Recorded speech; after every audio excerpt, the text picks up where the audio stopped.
marriage. So with all these things in the backdrop, the first myth that we want to bust is this. The myth goes like this: a best wife or a husband is one who is perfectly compatible and gives happiness and freedom always. A best wife or husband is one who is perfectly compatible and gives happiness and freedom always. You know, we saw that in last week, God's design for marriage was for man and women together to discover God's purpose for their lives and to live their lives to fulfill that purpose. That was the original design with which God instituted marriage. So the purpose of marriage was for the common good. That God said, I'm creating you, man and woman, to come together to do good stuff in the world, to accomplish my purposes. But you see, when sin entered, it shifted something.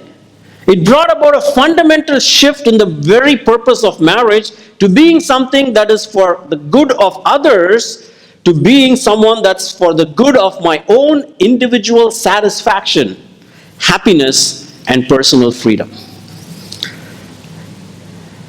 And when we don't receive that happiness in our marriage from our spouse, the wives try to control and the husbands try to rule.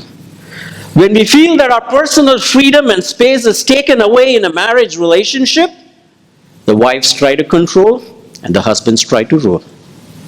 But you see how this one shift of the purpose of marriage being diverted from being for the common good to being for my own individual satisfaction and freedom can wreak havoc in marriages. Let's unpack this a little more.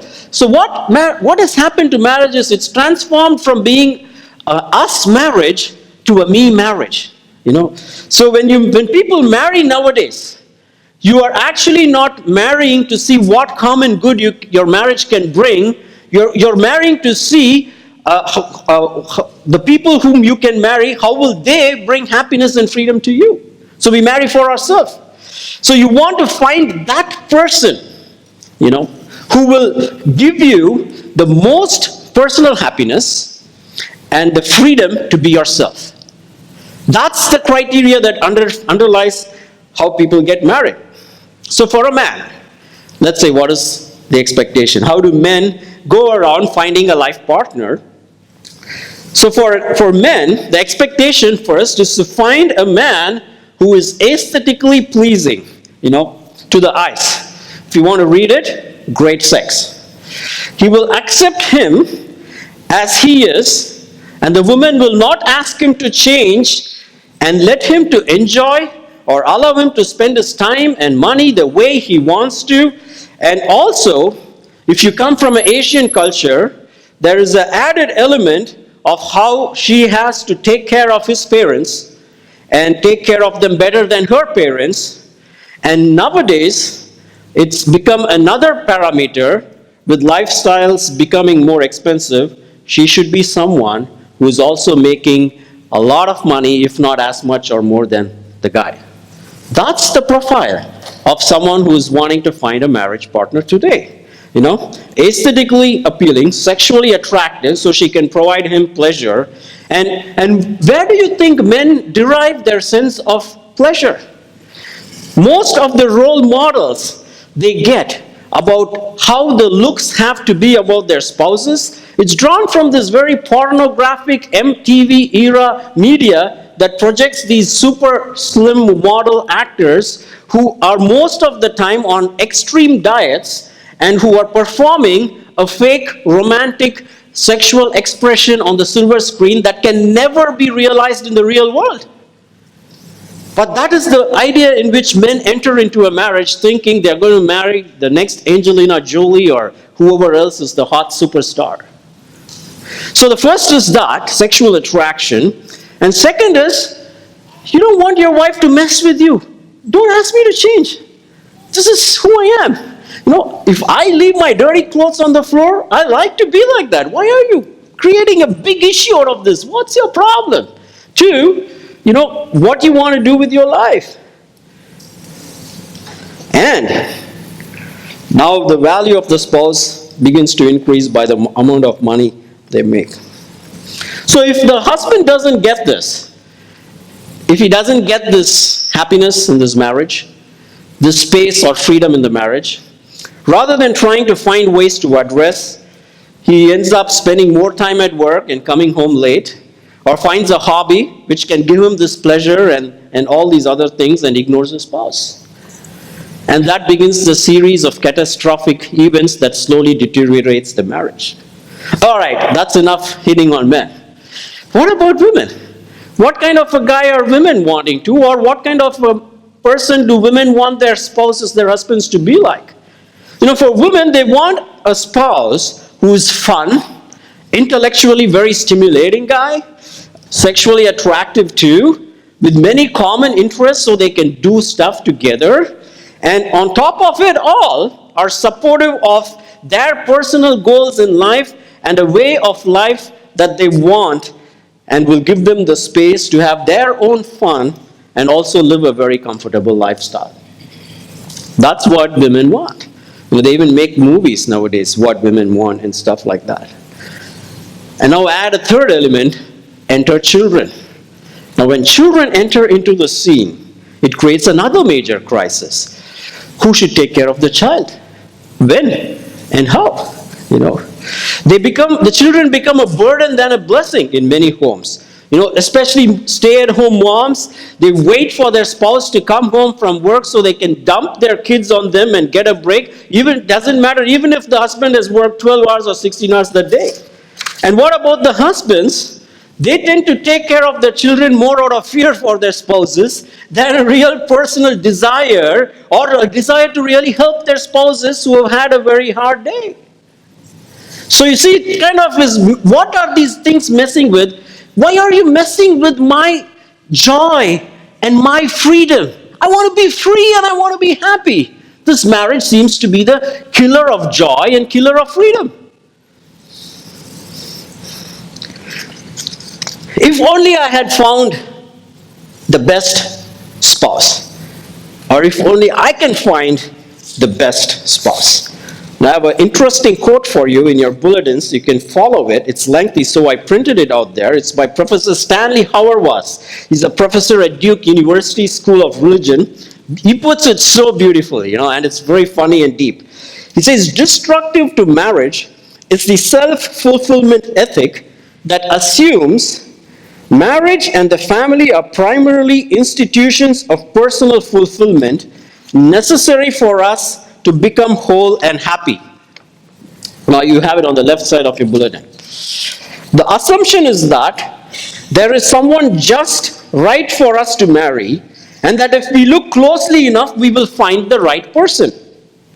This moral assumption overlooks a crucial aspect to marriage. It fails to appreciate the fact, listen to this carefully, that we always marry the, read it. I didn't hear it. Can we read that line again together? We always marry the wrong person. Despite how much ever you try to find the right person, he says you end up always marrying the wrong person. Wait, it gets better. We never know whom we marry. We just think we do. All the men can say amen. You're in trouble, bro. Or even if we first marry the right person, just give it a while and he or she will change. For marriage, being the enormous thing it is, means we are not the same person after we have entered it. The primary problem is learning how to love and care for the stranger to whom you find yourself married. Isn't that amazing?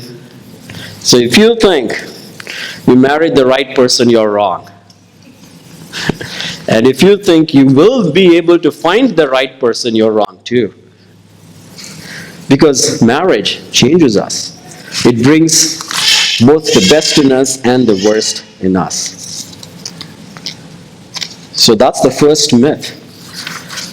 Best wife or husband is one who is perfectly compatible and gives joy and happiness. And now let's go to myth 2.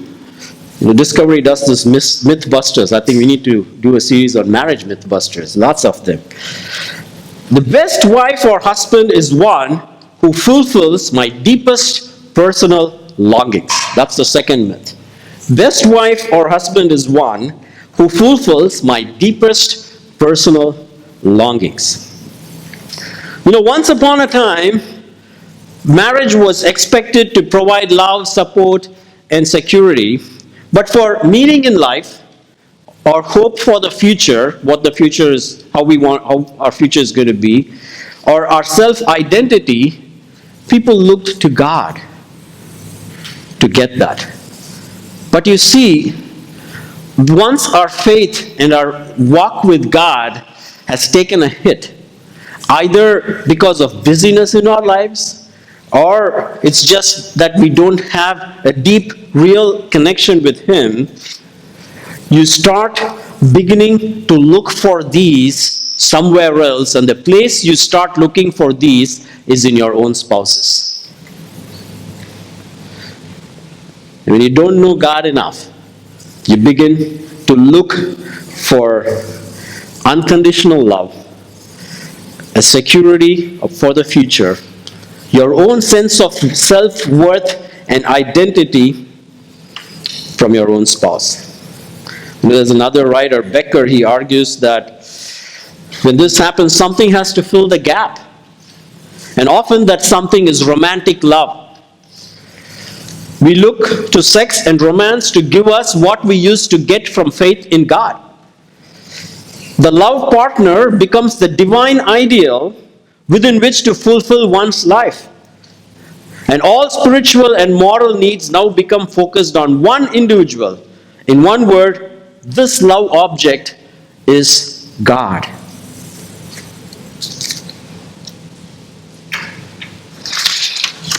He says there's this illusion that if we find this one true soulmate, everything that is wrong about us can be healed. But what it does is it makes our lover, our husband, into God, and no human being can live up to that. You see, that's the second problem. That's the second crisis in marriages.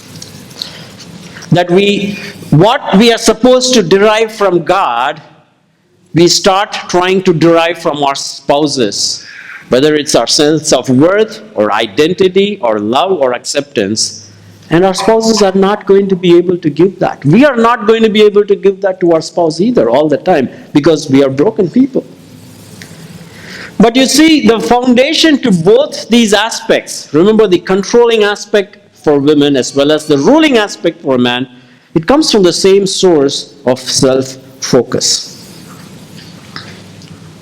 And happiness can never be experienced in a marriage like that if you pursue our own happiness, but only when we seek to find the ideals that God can give from our spouses. Now, the biblical definition of marriage, we read from the scripture, it's very different. Biblical love is not about what you receive, it's about what you give. So long, the problem with the marriage we saw in all these cases is it's focused on what can I get from my spouse, and I'm entitled to get all these things. But here in the passage we read, it's not about what you receive, it's about what you give. And this passage gives the antidote for control and rulership. You know what the antidote this passage says? That sounds weird too. It says, what is the correct antidote for a woman's control? Is it says, wives, submit yourselves to your husbands. Submission. And what's the antidote for a man's ruling over a woman? He says is, husbands, sacrificially love your wives.